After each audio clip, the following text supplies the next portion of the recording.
நீங்க இந்த விஷயத்த நோட் பண்ணியிருக்கீங்களா? நம்ம ஆன்லைன்ல எதை தேடுறோமோ அதுக்கு ரிலேட்டடா அட்வர்டைஸ்மெண்ட்ஸோ இல்ல இமெயில்ஸோ நம்ம ஃபோன்ல அடுத்தடுத்து வந்துட்டே இருக்கும். இது எதனாலனா நமக்கே தெரியாம நம்ம என்ன தேடுறோம், எதை கிளிக் பண்ணி பார்க்குறோம்னு எல்லா டீட்டெயில்ஸையும் நம்ம பெர்மிஷனோட தான் நம்ம யூஸ் பண்ற வெப்சைட்ஸ் கலெக்ட் பண்ணுவாங்க. நம்ம ஒரு வெப்சைட்குள்ள போகும்போது அதில் அக்செப்ட் குக்கீஸ்ன்ற வார்த்தையை அட்லீஸ்ட் ஒரு தடவையாவது பார்த்துருப்போம். அது என்னன்னு புரியாமலே நம்ம தேடுற விஷயத்த பார்க்கறதுக்காக நம்ம அக்செப்ட் கொடுத்துடுவோம்.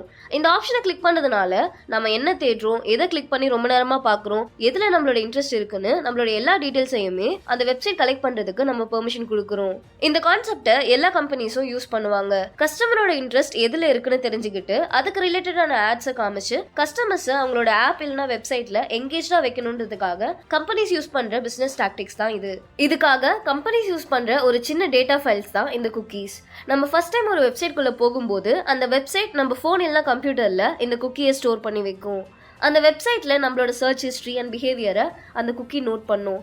நெக்ஸ்ட் டைம் அந்த வெப்சைட்க்கு நம்ம திரும்பி போகும்போது நம்ம டிவைஸ்ல இருக்க இந்த குக்கி நம்ம யாரு, நம்ம கடைசியா என்ன பண்ணோம்னு அந்த வெப்சைட்க்கு ஞாபகப்படுத்தும். இதனால தான் அமேசான் மாதிரியான வெப்சைட்ஸ்ல நம்மளோட சர்ச் ஹிஸ்டரி, நம்ம கார்ட்ல என்னென்ன போட்டிருக்கோமோ அது எல்லாமே நம்ம திரும்பி அந்த வெப்சைட்குள்ள போகும்போது அப்படியே இருக்கும். கம்பெனிஸ் நம்ம இன்ஃபர்மேஷனை அவங்க யூஸ்க்கு மட்டும் இல்லாம ப்ராஃபிட்காக மற்ற கம்பெனிஸ் கிட்டையும் விற்பாங்க. இப்படி ஷேர் பண்ணும்போது நம்ம ஃபில் பண்ண எல்லா இன்ஃபர்மேஷன்ஸும், அதாவது நம்ம name, phone number, email ID, search history, bank details, photo, location, IP address, இது எல்லாமே மற்ற கம்பெனிஸ்க்கும் தெரிய வரும். இதனால தான் நம்ம சர்ச் ஹிஸ்டரி ரிலேட்டடான நிறைய இமெயில்ஸ் நமக்கு வருது. இந்த மாதிரி நம்ம இன்ஃபர்மேஷனை நம்ம பெர்மிஷன் இல்லாம மிஸ்யூஸ் பண்றதை தடுக்கிறதுக்காக உருவாக்கப்பட்ட ஒரு சட்டம் தான் ஜெனரல் டேட்டா ப்ரொடெக்ஷன் ரெகுலேஷன். மக்களோட பர்சனல் டேட்டாவை செக்யூரா வைக்கணும் அண்ட் அவங்களோட டேட்டா அவங்களோட கண்ட்ரோல்ல தான் இருக்கணும்ன்றது தான் இந்த சட்டத்தோட முக்கியமான நோக்கமே. நம்ம டேட்டாவை அவங்க யூஸ் பண்றதுக்கு முன்னாடி வெப்சைட்ஸ் நம்ம பெர்மிஷனை வாங்கணும். நம்ம நோடு சொன்னா அவங்க ட்ராக் பண்ணக்கூடாது. மீறி ட்ராக் பண்ணா 20 மில்லியன் யூரோஸ், அதாவது இந்திய மதிப்புல 2 கோடி ரூபாய் இல்லைன்னா கம்பெனியோட ஆனுவல் இன்கம்ல இருந்து 4% ஃபைனா பே பண்ணணும்.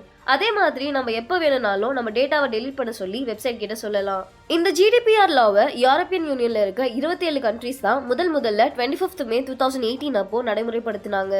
இவங்களுக்கு அப்புறமா ஐஸ்லாந்து, லிச்சன்ஸ்டைன் அண்ட் நார்வே, இந்த 3 கண்ட்ரீஸோட சேர்த்து மொத்தமா 30 கண்ட்ரீஸ் இந்த GDPR லாவை நடைமுறைப்படுத்தியிருக்காங்க.